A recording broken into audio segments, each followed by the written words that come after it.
Ya teman-teman, assalamualaikum warahmatullahi wabarakatuh. Jumpa lagi di channel saya Nafta Fishing Adventure ya teman-teman. Semoga teman-teman sehat semua ya, dimanapun anda berada, dilimpahkan rezekinya dan mudah-mudahan sehat selalu ya teman-teman. Oke teman-teman, di kesempatan kali ini saya ingin berbagi ya, mungkin dari teman-teman yang khususnya baru memulai pembudidayaan ikan gabus biasanya sering mengalami kendala ya. Oke, saya contohkan di sini ya teman-teman ya. Ini ukuran kolam terpal ya, diameter 3 ya. Ini saya mempunyai benih kurang lebih ukurannya 45 cm teman-teman. Nah, ini jumlahnya sekitar 22.000. Biasanya teman-teman ya, yang sering dialami pembudidaya ikan gabus khususnya yang baru memulai, itu biasanya ikan baru ditebar sekitar 2 minggu atau 3 minggu itu biasanya baru timbul masalah teman-teman ya. Ikan jamuran ataupun ada yang mati 1-2 ekor, lama-lama banyak ataupun bahkan ada yang mati massal ya. Jadi penyebabnya biasanya teman-teman, yang pertama dari kualitas benih juga bisa. Tapi yang sering teman-teman ya, yang paling sering yang sering saya lihat itu biasanya dari awal itu pertama kali ditebar di kolam itu tidak ada pencegahan untuk jamur dulu ya teman-teman. Jadi begini teman-teman, proses penghitungan ikan itu biasanya kan membutuhkan waktu yang lama teman-teman. Dihitung satu-satu itu membutuhkan waktu yang lama. Setelah itu ikan dikirim, itu juga membutuhkan waktu ya. Jadi biasanya ikan itu ada yang terluka, entah itu sisiknya ngelupas ataupun benturan ataupun apa, itu biasanya ada yang terluka teman-teman. Kalau teman-teman ingin membuktikan, itu biasanya ditaruh di bak dulu, diserok ikannya, dimasukkan ke kolam. Nah setelah itu ikannya habis, airnya dibuang teman-teman. Biasanya di dasar bak tadi, di dasar ember tadi, biasanya ada sisik ikan yang sangat kecil-kecil, itu nanti akan kelihatan. Nah itu setelah masuk ke kolam baru teman-teman, di air yang baru, setelah dipakan, otomatis kan air itu sudah tercampur dengan air yang mengandung pelet atau amonia ya teman-teman. Nah di situ biasanya indikasi pertama jamur itu muncul biasanya teman-teman. Menurut pengalaman saya seperti itu. Maka dari itu alangkah baiknya dari pertama itu dicegah dulu sebelum ditebar. Selang waktu 1-2 jam sebelum benih ditebar itu sebaiknya diberikan obat pencegahan dulu. Bisa menggunakan Infrovlog ataupun PK ataupun Red Blue Dog ataupun Red Al, banyak sekali ya merek-merek obat jamur ya. Mungkin teman-teman bisa tanya di toko-toko yang jual pakan, itu biasanya ada. Nah setelah kurang lebih 3 atau 4 minggu itu biasanya ciri-cirinya begini teman-teman. Kalau teman-teman ingin lihat dengan jelas, itu nanti dilihat secara detail itu di tubuh ikan itu biasanya ada seperti buih air, tapi sangat kecil sekali ya. Ada bintik-bintik gitu, tapi kecil. Itu indikasi pertama teman-teman. Nah itu biasanya kalau ingin jelas itu dilihat pada malam hari ya teman-teman. Kalau malam hari itu biasanya sangat kelihatan teman-teman. Pakai lampu senter yang terang itu, perhatikan dulu kira-kira 10 menit atau 15 menit. Jika ada 1-2 ekor yang terindikasi ya berarti ikan itu sudah terjangkit ya. Nah itu baru awal ya teman-teman, baru indikasi awal, belum terlalu parah. Nah jika sudah seperti itu, pakainya di stop dulu teman-teman. Itu harus diganti airnya dan harus diberi obat ya. Nah ini contohnya teman-teman ya, ini akibat telat ganti air seperti ini teman-teman. Mungkin teman-teman pernah mengalami hal seperti ini ya. Nah yang kedua itu biasanya ngasih makannya terlalu berlebihan, kadang banyak sisanya jadi mengendap di dasar kolam dan akhirnya terjadi penumpukan sisa pakan atau kotoran dan juga kotoran ikan itu di bawah itu. Nah itu yang mengakibatkan jamur ya teman-teman. Yang ketiga biasanya telat mengganti air teman-teman. Misalnya belum terlalu bau sekali itu enggak segera diganti, sudah bau sekali baru diganti. Kalau enggak itu jika sudah ada yang mati 1-2 ekor itu biasanya baru diganti. Nah itu sebenarnya kurang tepat ya teman-teman. Seharusnya jangan sampai nunggu airnya sampai keruh ataupun bau. Nah itu juga kunci pertumbuhan ikan teman-teman. Nah ini bukan untuk pembesaran ya teman-teman, maksudnya kolam ini bukan, contoh kolam ini bukan untuk pembesaran, ini cuma untuk menampung benih ya. Nah cara mengurasnya saya ingatkan lagi teman-teman ya, jangan misalnya 1 atau 2 jam setelah dipakan lalu dikuras, itu jangan ya. Kalau bisa terakhir ya, minimal itu terakhir, misalnya terakhir jam 3 sore ya, jam 3 sore terakhir dipakan. Nah besok pagi jam 6 atau jam 5 atau jam 7 atau jam 8 pagi juga sudah bisa dikuras total teman-teman. Cara mengurasnya seperti apa? Oke, di sini akan saya praktekkan ya teman-teman. Karena ini masih sekitar jam 2 siang ya teman-teman. Ini nanti terakhir saya kasih makan. Besok pagi akan saya kuras ya, sekitar pukul 5 atau setengah 5 pagi ya. Untuk menghindari panas ya teman-teman.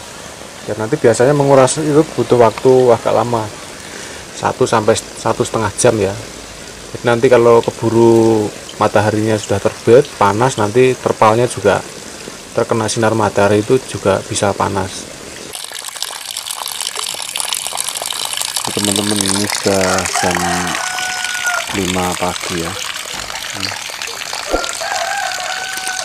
Nah setengah, hampir jam 5 ya, jam 4:40. Terus sekarang kita kuras dulu teman-teman ya.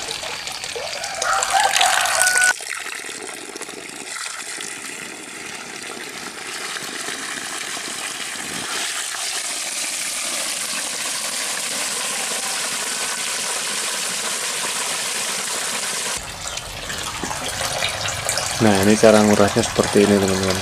Jadi air disisakan sekitar 2 cm atau 3 cm, dialiri air sampai air jernih seperti ini. Nah ini karena debit airnya kecil kita sisakan sedikit ya. Kalau debit airnya besar bisa langsung dialiri air sampai bersih, dikuras total langsung sampai airnya habis, nggak apa-apa teman-teman. Jadi akan lebih cepat terisi. Kita tunggu sampai airnya sekitar 30 cm baru nanti kita obati ya teman-teman.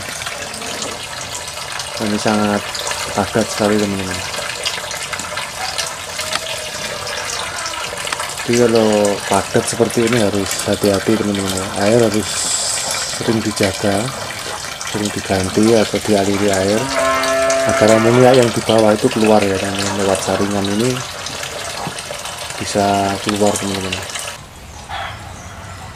Nah ini airnya sudah di ketinggian 30 cm teman-teman ya, kurang lebih dua besi ini ya.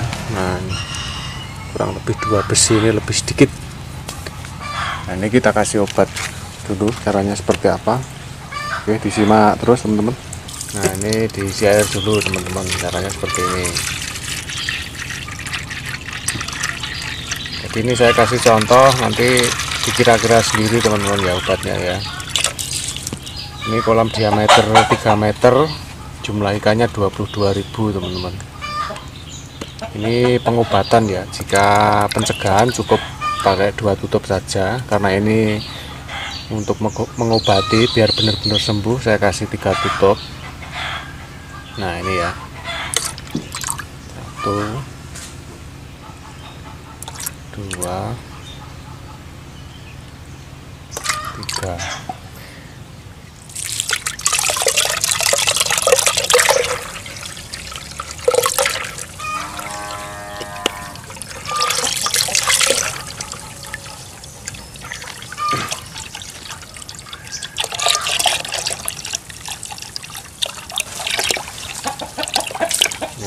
Sekarang ini obatnya kita tuangkan teman-teman, sambil dialiri air seperti ini biar tercampur teman-teman ya. Nah, seperti ini.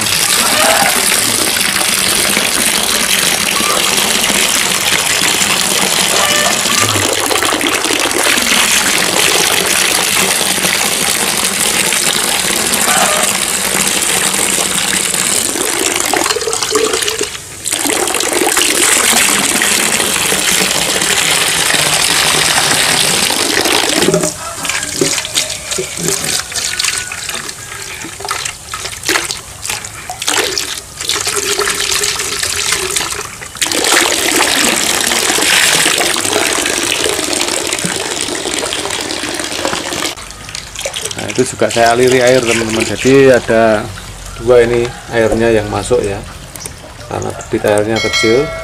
Nah, ini yang satu segini teman-teman.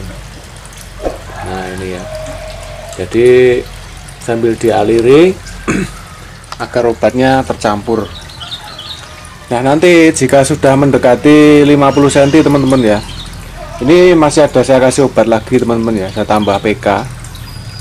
Nanti kalau ukurannya sudah 40 cm mendekati 50 cm saya kasih PK lagi, karena ini masih terlalu dangkal ya, biar airnya agak bertambah. Jadi fungsinya air segini sudah dikasih obat itu untuk menghemat obat teman-teman ya. Ya enaknya tidak usah dipindah di kolam yang lain, misalnya dipersempit atau nanti takutnya ikannya stres teman-teman. Jadi yang biasa saya lakukan itu, jika ikan sakit nggak saya ambil atau saya kasih di kolam yang baru, itu enggak teman-teman. Jadi langsung saya kuras total. Jadi yang belum terkena jamur itu dia sudah nanti otomatis terkena obatnya juga teman-teman. Yang sakit bisa sembuh, yang belum terkena sudah terkena antisipasinya ya. Jadi sudah terkena obat, jadi nggak, kemungkinan besar tidak tertular teman-teman. Nah, berikutnya kita kasih PK-nya nanti setelah ukuran airnya ketinggian 50 cm teman-teman.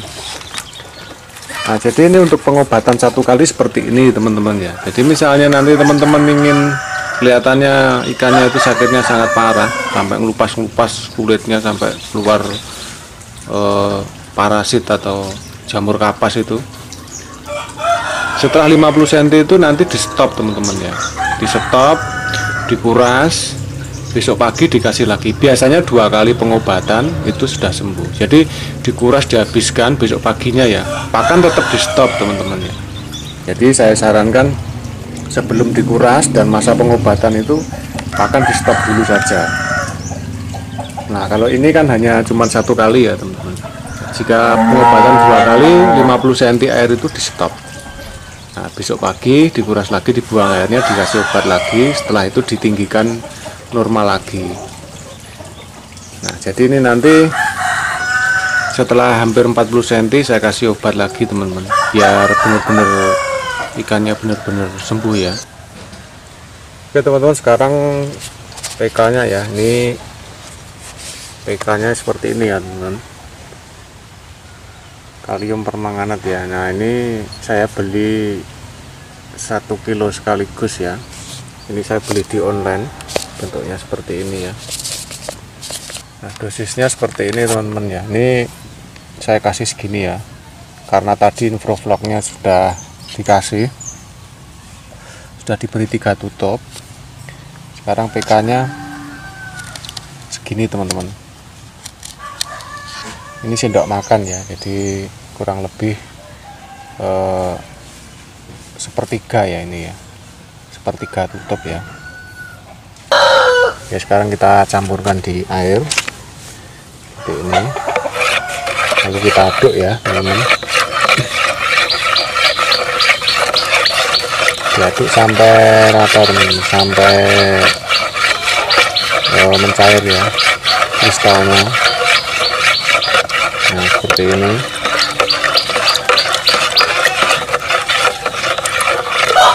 Misalkan benar-benar sampai larut ya teman-teman. Nah ini airnya sudah di ketinggian hampir 50 cm ya teman-teman. Jadi kita kasih obat lagi pakai TK biar benar-benar. Jadi misalnya tidak ada dua-duanya, pakai salah satu juga bisa teman-teman. Misalnya tadi 3 tutup ditambah jadi 4 tutup nggak apa-apa. Itu untuk pengobatan teman-teman ya. Jika untuk pencegahan cukup pakai 2 atau 3 tutup saja nggak apa-apa ya. Sudah cukup itu. Nah, ini karena ini untuk mengobati biar benar-benar sembuh ya. Jadi saya tambahkan TK agar lebih hemat ya, karena harganya lebih murah teman-teman.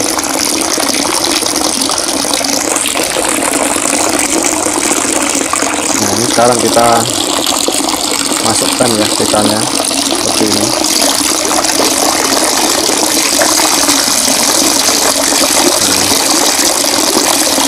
Biar tercampur sendiri teman-teman, dialiri air nanti sudah tercampur sendiri. Ini biasanya nanti sore warnanya sudah berubah teman-teman, sudah berubah jernih, agak coklat sedikit gitu, coklat muda ini.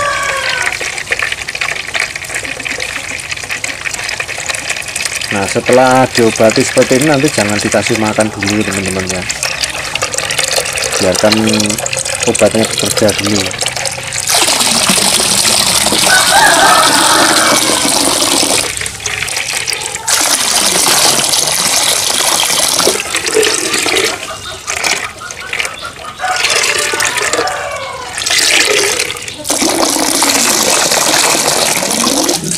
Habis teman-teman ya.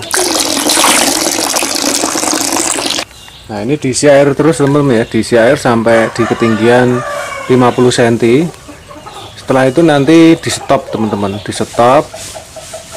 Nah nanti sorenya diisi lagi sampai di ketinggian normal di 90 cm atau 80 cm ya. Saran saya 8 paling tidak 90 cm teman-teman, lebih dalam lebih bagus. Jadi suhu airnya bisa terjaga teman-teman ya. Jadi jika panasnya sangat terik, sangat panas cuacanya, jadi airnya itu enggak terlalu hangat. Jika hujan juga tidak terlalu berpengaruh ya teman-teman. Jadi air yang bawah itu otomatis sudah keluar nanti jika hujannya itu agak deras, jadi enggak secara langsung tercampur. Biasanya kalau cuman air hujan langsung itu nggak apa-apa teman-teman, kecuali kalau air hujan dari talang air atau genteng itu biasanya agak berpengaruh pada ikan ya, karena debitnya kan lebih besar, biasanya agak lebih berpengaruh sedikit teman-teman. Jadi ikan yang imunnya lemah itu biasanya akan mati teman-teman. Nah ini untuk pengobatannya seperti ini teman-teman ya. Ya mudah-mudahan bermanfaat buat teman-teman semua ya, karena yang sering ditanyakan oleh teman-teman itu hal-hal seperti ini teman-teman, yang paling sering sekali.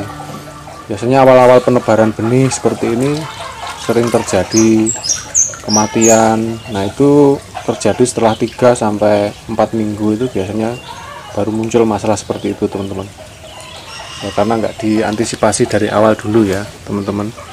Jadi jangan sampai nguras airnya itu telat, makan jangan sampai berlebihan ya teman-teman. Ini sudah jam 6 pagi ya di hari kedua ya. Jadi kemarin sore tidak saya beri makan ya. Jadi setelah diobat itu dibiarkan 50 cm airnya, pada sore harinya ditinggikan airnya ya teman-teman, di ketinggian 80 sampai 90 cm, lebih dalam lebih bagus ya teman-teman. Sekarang kita coba kasih makan dulu. Nah sebenarnya sore harinya diberi makan juga boleh teman-teman, tapi biasanya belum terlalu lahap, jadi biasanya saya nggak kasih makan. daripada nggak makan ya. Jadi di hari kedua baru saya beri makan teman-teman. Sekarang kita coba kasih makan teman-teman ya.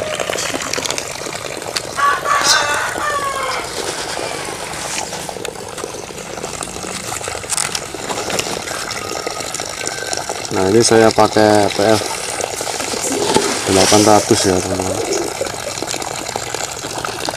Nah,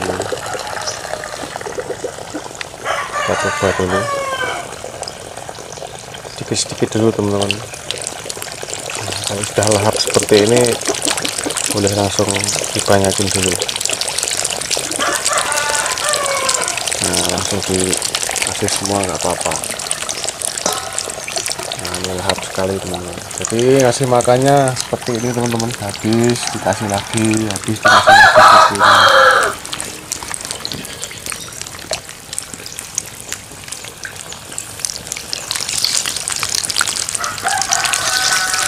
Nah ini sudah lahap teman-teman. Nah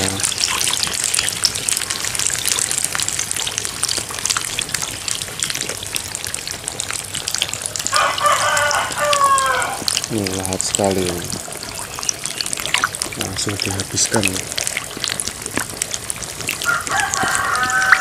Nah kalau makannya ngasihnya sedikit-sedikit seperti ini teman-teman, air itu biasanya nggak cepat keruh ya, jadi dia tidak ada yang tenggelam ke bawah ya, jadi semua dimakan ya, nggak ada yang tersisa. Nah ini airnya juga nggak terlalu cepat keruh, jadi nggak boros air teman-teman. Ini kan langsung habis seperti ini. Kita kasih lagi teman-teman.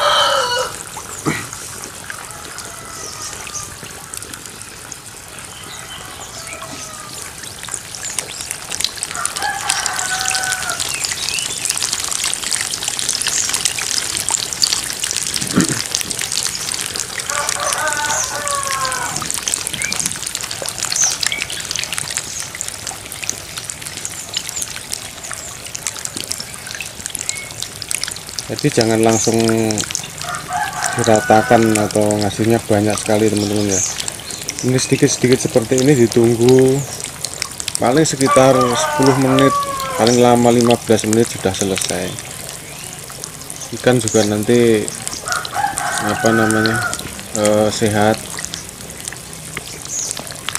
nggak gampang penyakitan ya jika airnya keruh. Jangan sampai telat ganti air ya teman-teman. Caranya cukup mudah ya teman-teman, mudah-mudahan bisa membantu, bermanfaat buat teman-teman ya.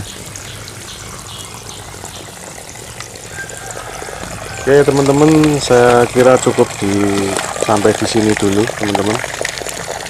Lain waktu kita sambung lagi, dan mudah-mudahan ini bisa bermanfaat ya buat teman-teman. Kita jumpa lagi di video berikutnya, dan salam petani ikan gabus. Semoga teman-teman sukses semua, diberi kesehatan. Oke, assalamualaikum warahmatullahi wabarakatuh.